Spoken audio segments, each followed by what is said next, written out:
एक भी काम नहीं हुआ 3.5 साल में। ये प्रमुख जगह है। रमन सिंह 15 साल में एक बार भी नहीं आया यहाँ। इस सेमीफाइनल में ही कांग्रेस को आउट करने वाले हैं। खैरागढ़ की घोषणा के बारे में दो रहे हो।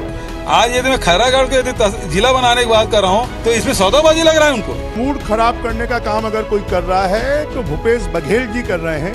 हमने वो सब काम किया है जो 15 साल में भारतीय जनता पार्टी नहीं कर पाई। स्वर्गीय देवव्रत सिंह जी का सम्मान होना चाहिए। जनार्दन के आशीर्वाद रहे मुझ पर। कुछ नहीं किया, उसका लाभ भी हमको मिलेगा। अतिथि आईएनएस कार्यक्रम के तहत आज हमें आतिथ्य का सौभाग्य प्राप्त हुआ है। नगर पालिक निगम रायपुर के पूर्व महापौर और वर्तमान सभापति कांग्रेस के कद्दावर नेता प्रमोद दुबे जी का आतिथ्य करने का। प्रमोद दुबे जी, बहुत बहुत स्वागत है आईएनएस में आपका। जी, यहाँ पर प्रमोद जी, बहुत ही एक यक्ष प्रश्न उभर कर सामने आ रहा है। कांग्रेस पार्टी अपनी जीत के दावे कर रही है, भारतीय जनता पार्टी जो विपक्ष में वो अपनी जीत के दावे कर रही है, जनता कांग्रेस भी अपनी जीत के दावे कर रही है। तो ऐसे में यदि जीत के दावे सभी कर रहे हैं, जनता का जो मूड मीटर वो कहीं स्थिर नहीं है, तो कांग्रेस के पक्ष में कैसे स्थिर होगा, इसका खुलासा पहले। नहीं, सबसे पहले तो भारतीय जनता पार्टी के नेताओं का ही मूड मीटर स्पष्ट नहीं है, क्योंकि प्रहलाद पटेल जी को यहाँ क्या काम है? 4 घंटे में वो यहाँ आकर के इतनी बड़ी बड़ी बात कहेंगे तो जनता उनकी बात कैसे मानेगी?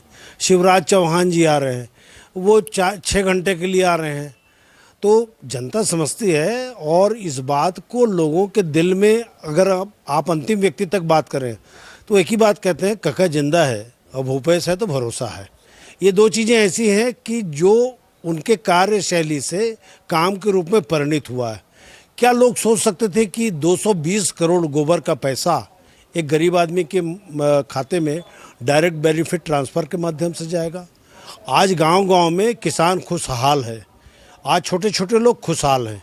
केवल अगर किसी के पेट में दर्द है तो वो 1000-1500 भारतीय जनता पार्टी के नेता हैं, वो भी खुश हैं, लेकिन वो दिल में हाथ रखकर बात नहीं कर रहे हैं। लाखों रुपए खुद उनके खाते में डायरेक्ट बेनिफिट ट्रांसफ़र के माध्यम से उनके अकाउंट में पैसा गया है। लेकिन कुल मिलाकर के अगर कहीं बात हम खैरागढ़ चुनाव की करें तो जिला बनाने की जो घोषणा भूपेश बघेल जी ने की है, तो 16 तारीख को चुनाव है और 17 तारीख को जिला। ये हर व्यापारी के मन में, हर किसान के मन में, हर मजदूर के मन में ये बात बैठ चुकी है कि 17 तारीख को खैरागढ़ जो है वो जिला बन जाएगा।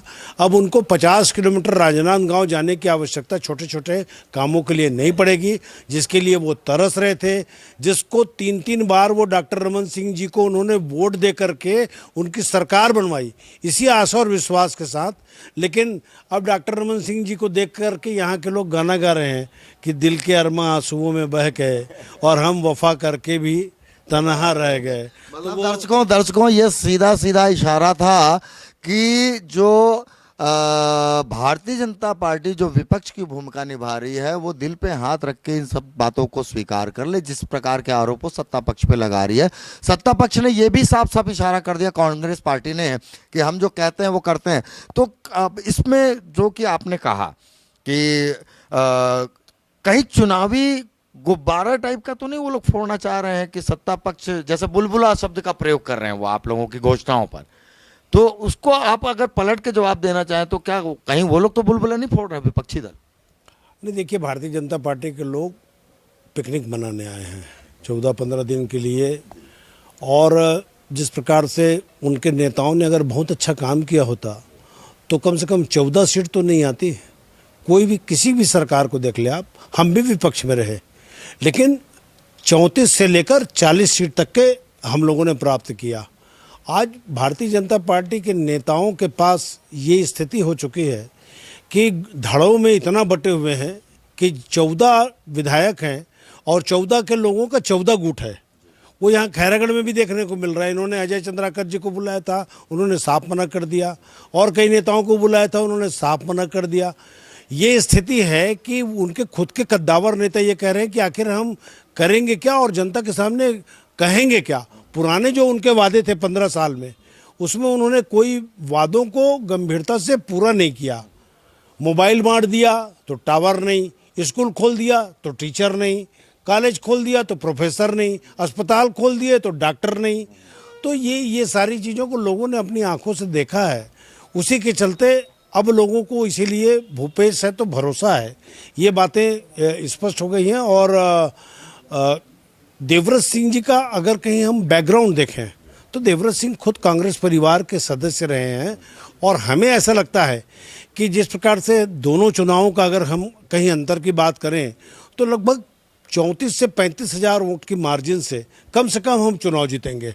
उसका प्रत्यक्ष कारण ये है कि देवव्रत सिंह जी खुद कांग्रेस परिवार से रहे, और जो हमारे यहाँ के गिरिराज जंघेल जी जो चुनाव लड़े, उनका अगर कहीं मत को हम जोड़ लें तो कहीं ना कहीं ये इस बात को इंगित करता है कि गिरी से गिरी हालत में कम से कम 35 हज़ार वोटर की मार्जिन से हम चुनाव जीतेंगे। और चुनाव जीतने के 24 घंटे के अंदर ये जिला भी बनेगा। लोग इसलिए भी खुश हैं क्योंकि जो आशा और विश्वास उन लोगों को भारतीय जनता पार्टी की सरकार में रहते हुआ था, आज जिला बनने से मुख्यालय बनेंगे, ज़मीनों के रेट बढ़ेंगे, लोगों को रोजगार बहुत मिलेगा। तो लोगों ने भूपेश बघेल जी के 3.5 साल के काम को देखा है और यहाँ के लोगों का काम भी देखा है। इसलिए हमें ऐसा लगता है कि कांग्रेस अच्छे मतों से जीतेगी और लोगों के विश्वास पर खरा उतरेगी। बहुत बहुत धन्यवाद प्रमोद दुबे जी आपका। तो दर्शकों, ये थे प्रमोद दुबे जी जिन्होंने स्पष्ट कर दिया है कि इस उपचुनाव को कांग्रेस पार्टी लगभग 30 से 35 हज़ार वोटों के मार्जिन से जीत रही है। और इसके पीछे का तर्क भी उन्होंने यही दिया है कि 3.5 साल बनाम 15 साल। हालांकि ये तो अब जनता के मूड मीटर पे निर्भर करता है कि 12 को मोहर कहां पड़ेगी और 16 को परिणाम किसके पक्ष में जाएगा। तो बने रहिए INS के साथ, इसी तरह के रोचक अतिथियों से मुलाकात हम लगातार कराते रहेंगे।